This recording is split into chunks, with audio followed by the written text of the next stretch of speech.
नमस्कार, मैं युधिष्ठिर उपाध्याय। बंगाल में सीएम शुवेंदु के ताबड़तोड़ एक्शन शुरू होते ही बांग्लादेश में मौजूद कट्टरपंथी की जमात तिरमिलाई हुई है। आलम यह है कि जिहादियों की भीड़ सड़कों पर उतरकर बांग्लादेश में बवाल काट रही है। खुलेआम भारत और हिंदुओं को बर्बाद करने की धमकियां दी जा रही हैं। कोई जिहादी तकरीर देते हुए कह रहा है कि अगर मुस्लिमों पर एक्शन लिया तो बांग्लादेश के हिंदुओं को फूंक देंगे, तो कोई बॉर्डर क्रॉस करके खून खराबा करने की धमकियां दे रहा है।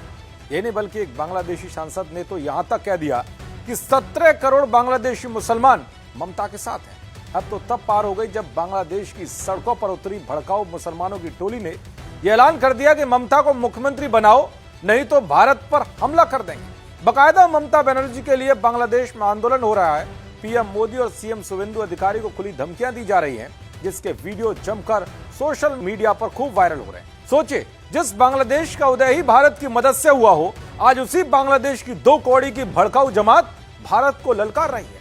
जिनकी हैसियत आज भी भारत पर निर्भर रहने की हो, अब वहां के जिहादी खुलेआम भारत को धमकी दे रहे हैं। लगता है इनके दिमाग में 72 हूरों और काफिर वाली थ्योरी को ज्यादा ही अटैक कर गई है। वैसे इनकी हुक्मरान और इनके पुरखे अच्छे से जानते हैं कि ना तो कभी भारत का कुछ बिगाड़ पाएंगे और ना ही बिगाड़ पाएंगे। और अगर इनके दिमाग में ज्यादा ही गर्मी हो, एक बार अपने कौमी मुल्क पाकिस्तान से पूछकर देख लें कि भारत से पंगा लेने के बाद उसका क्या हाल हुआ।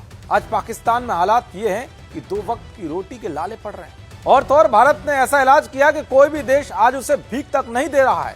चलिए अब आपको बता देता हूं कि बांग्लादेश की कट्टरपंथी जमात बंगाल में हो रहे किन एक्शन से बौखला रही।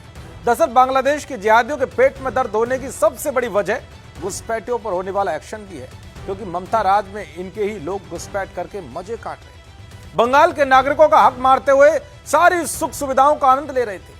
भारत की जानकारी पाकिस्तान जैसे दुश्मन देश के साथ शेयर कर रहे थे। लेकिन अब इन्हें सीएम शुवेंदु ने खदेड़ने का ऐलान किया है तो ये फड़फड़ा रहे हैं, क्योंकि अब इनका सारा खेल बंद होने वाला है। तो वही अब उन मदरसों पर भी ताला लगना शुरू हो गया है, जो कई सालों से अवैध रूप से चल रहे थे, जहां तालीम नहीं बल्कि कट्टरपंथ और जिहाद के साथ ही अवैध हथियारों की तस्करी का खेल चल रहा था, जिन्हें ये बांग्लादेशी मौलाना खुलकर सपोर्ट करते आए। ये नहीं, बल्कि अब शुवेंदु राज में सड़कों पर नमाज पढ़ने वालों पर कार्रवाई का ऑर्डर आया तो ये बांग्लादेशी जिहादी बौखला गए।